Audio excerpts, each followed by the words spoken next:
Hello, everybody. This is Dr. Deborah, your How to Love cousin, your How to Love sister, your How to Love mother.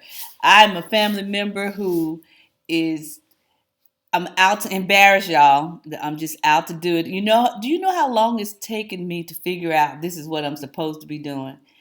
Because I am not the kind of person that seeks to call people out. That's not what I see myself doing.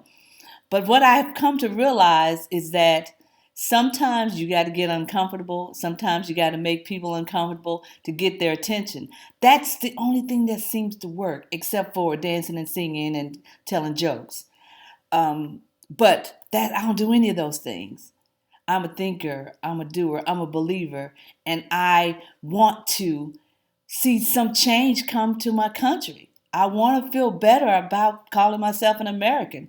I want to feel better about calling myself a believer, a Christian, if you will. I stopped calling myself that over 10 years ago because I didn't want to identify with what y'all do to people or don't do to people.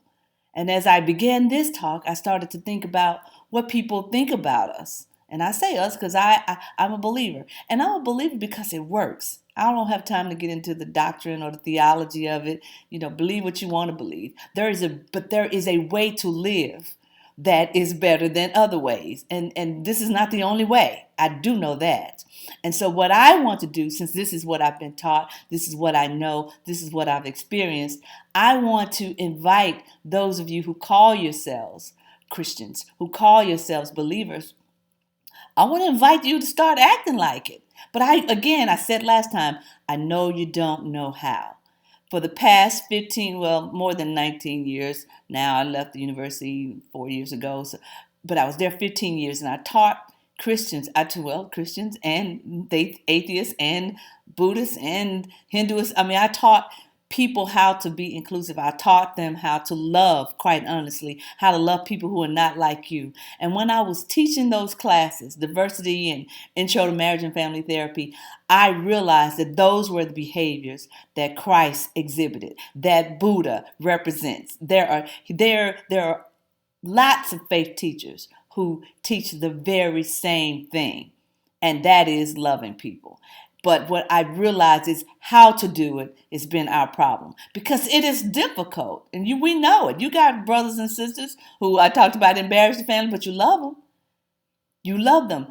And you love them by just allowing them to do them, even though you pull them to the side every now and then. Okay, consider me pulling you to the side because, like I said last time, I'm not feeling good about identifying with you. And I know we can do better.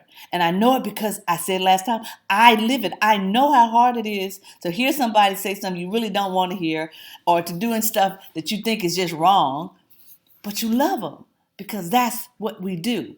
But how to do it, you got to let me teach you. And just expect some lessons from me. But until I get to the lessons, I got to get this out.